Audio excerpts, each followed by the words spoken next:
السلام عليكم ورحمة الله وبركاته. السلام عليكم ورحمة الله وبركاته. السلام عليكم ورحمة الله وبركاته. السلام عليكم ورحمة الله وبركاته. السلام عليكم ورحمة الله وبركاته. السلام عليكم ورحمة الله وبركاته. السلام عليكم ورحمة الله وبركاته. السلام عليكم ورحمة الله وبركاته. السلام عليكم ورحمة الله وبركاته. السلام عليكم ورحمة الله وبركاته. كوجمتوتا في هردفتوتا تكماتي وبتشم جرجرتو بجراتم بجنا كادن كرا channel تكماتي وبتشم مترفتني سنين جدانا مني جل كباب كرا channel كنا ترفت لايك شير سبسكرايب وجودا ماتي كني تكدا بلمتن أفرا كني يروح هندو ماتي سنين جدا كني ماتي ناتا تني جرتن غلطو مال فادا سنين جمبر فادا نكا كنا را كنا في كسمنا ججبه سودله هندكاتنا كومنتي دان اللي ورين كيسانيت كومنتي دان جواد tani jajjabeessaa jirtanillee dhugaa dubbachuuf baay'ee tokko isin kabajaa baay'ee isin jaalladhaa guddaanaaf kadhatoomaa isiniin jedha. Egaa itti aansuudhaan akkuma jalqaba irratti dhageessan baga gammadnee baga gammaddanii isiniin jechuun barbaada. Alhamdulillaahi rabbil aalamiin. Egaa baga rabbiin yeroo kanaan nu gahee yeroo nuti dhiphattus gaddi nutti baay'atus yeroo tokko immoo alhamdulillah gammachuun illee hin nufa. Egaa inna ba'da al-usri yusraadhani gadda booda gammachuun illee hin jira, dadhabbii booda argalfiin hin jira. Egaa guyyaa sadan kana gadda baay'ee guddaa keessa turre jechuudha. Haddammoo alhamdulillah rabbil aalamiin oduu gammachiisa isinii qabannee dhufnee jirra. Warreen magaalaa Naayiroobii jirtan baga gammaddanii isin caarra qabeessa jechuun hin danda'ama dhugaa. Egaa akkasumallee yuutuubaroonni keenya Yamanii qaqqaalii fi gaggaarii akkasumallee maqaa keessa waamee fixuu hin danda'u. Saayidoo mataa Oromoo yuutuubaroota Oromoo kan ol qabe guddaa nu galatoomee ulfaadhu siin jenna. Kana caalaa bakka guddaa keessan rabbiin nu agarsiisu akkasumallee hunduma keessaniyyuu yuutuubaroonni Oromoo gurguddattan egaa ammallee rabbiin isin guddisuuf nullee hin dagatinaa isiniin jennaasu waan egaa fiilmii islaamiyawii kan ta'e jechuudha.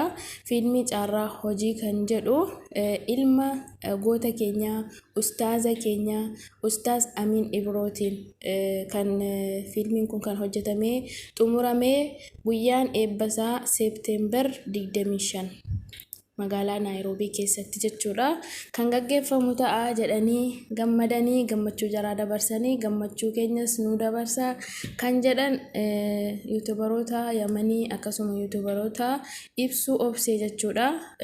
Chaanaalii ibsuu obsee hundi keessanuu subscribe godhaa isiniin jedha. Akkasumallee yuutuubaroota keenya hundumaa subscribe wal goonee walaa guddifnu isiniin jechuun barbaada. Egaa magaalaa Naayiroobii eessatti argamte yoo jettan istuudiyoo Sahaar Alii Muslim kan jedhutti eebbifama Seepteembar 25 jedhanii akkasumallee tikeettii yookaan immoo kaardii walitti hin galuu jechuudha. Namoonni hin kutan egaa akka kutattanii bakka sanatti argamtan nullee asumaan hamma humna keenya olaaniirraan isin hordofuudhaaf qophiidha. Egaa eebbisaa inshaallah nagaadhaan xumuramee hawaasa keenya bira akka gahu abdii guddaa qabnaa isiniin jedha. Kan itti laffaatanii waan hawaasa keenya fayyadu jettanii halkanii guyyaatti cinqamtanii fiilmii kana hojjettanii maxxansuudhaaf nu biraan gahuudhaaf ammallee lifaatii irra jirtan dhugaa jazaa keessa rabbiin isiniif kaffalu isiniin jenna. Egaa dhugaa dubbachuuf baay'ee tokko nama gammachiisa. Inshaallah fiilmii bakka namni jechuudha fiilmii afaan isaa hin beekne fiilmii eessaa akka ta'e hin beekne iyyuu jechuudha sa'aatii meeqa taa'ee daawwatee sheerii godhee waa meeqa jedhee jechuudha qaanaa maal isa jedhan kanaayyuu namni sa'aatii meeqa taa'ee daawwata kan faayidaa hin qabne jechuudha. Egaa uummanni Oromoo akkasuma uummanni Islaama taatan hundi keessanuyyuu fiilmii kana akka daawwachuudhaaf qophooftan asumaan affeerraa keenya jechuudha. Maaliif musalsala jedhamee waa meeqa jedhamee waan barumsa hin qabne waan karaa rabbiirraa nama jalleessu waan immoo akkasuma qalbii namaa goggogsu fiilmii adda addaa irratti yeroo keenya kan xumuraa turredha jechuudha. Kanaafiyyuu alhamdulillah rabbil aalamiin fiilmii haala gaariidhaan nu dhiyaate kana nutis qophoofnee isin eegaa jirra isiniin jenna. Itti aansuudhaan immoo gammachuun illee akkuma itti fufetti jira. Akkasuma Dr. Abiy Ahmad noobeelii islaama Egaa kan duraanii Noobeel Assalaam kan jedhamu yeroo jalqabaatiif akka Afrikaatti kan fudhate yoo ta'u ammallee akka Itoophiyaatti akka nu beeknutti jira kan nageenya gidduu Islaamaatti buusuudhaan Noobeelii kan Islaamaawii kan ta'e fudhatanii jiran jechuudha.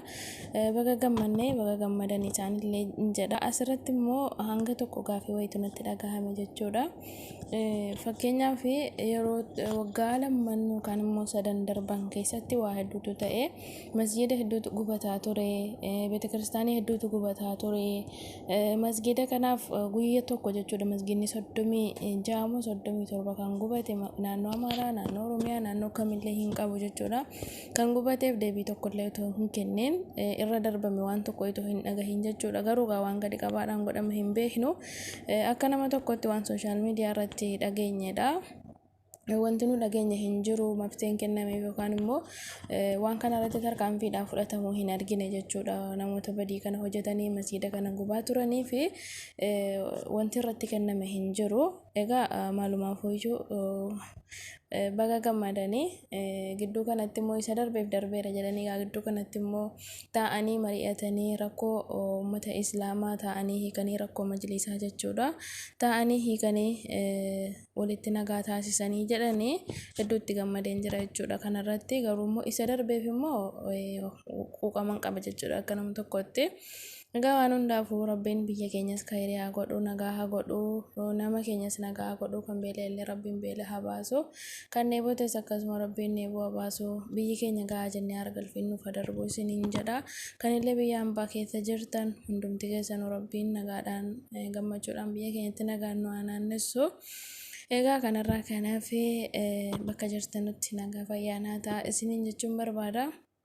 Nam tokko kan nagaa ta'u yoo biyyi isaa nagaa ta'edha. Yoo biyyi isaa nagaa ta'e bakka jiranutti nagaa ta'anii jedhan gammachuudhaan jiraatama jechuudha bakka jiranutti. Wantoonni hundinuu nageenya boodadha. Sa'aatii biyyattiin keessatti iyyuu immoo biyyi keenya nagaa dhabde keessatti akkasuma immoo gidduu kana wanti dhaga'amaa jiru baay'ee nama gaddisiisu waan baay'ee hamilee nama cabsu jiraachuu ofiitti illee kan baay'ee nama gaddisiisu jechuudha. Jiraatanii kana arguurraa kan jenna gisee tokko tokko nama jechisiisu illee hin dhufa jechuudha. Egaa waan hundaayyuu sabriidhaan irra darbuudha. Akkasiin jedha obboleewwan koo. Egaa namoonni magaalaa Naayiroobii keessa jirtan qophiin keessan egaa baga gammadanii isiniin jedha. Itti qophaa'a kanneen yuutuubaroonni Yemenillee egaa karaa Yemenirraa gara magaalaa Naayiroobii ni deemna jedhaa jiru. Egaa simannaa akkasiin taasiftanullee isin laaluudhaaf qophoofnee jirra jechuudha. Waan hordoftaniif kan kana faana turtaniif guddaa galatoomaa ulfaadhaa isiniin jechuun barbaada. An kan isin faana ture Haliimaa jedhama. Maqaa yuutuuba kan kooti immoo Tokkummaa Tiyoobichi jedhama. Kan waan faana turtaniif guddaa galatoomaa ulfaadhaa isiniin jedha.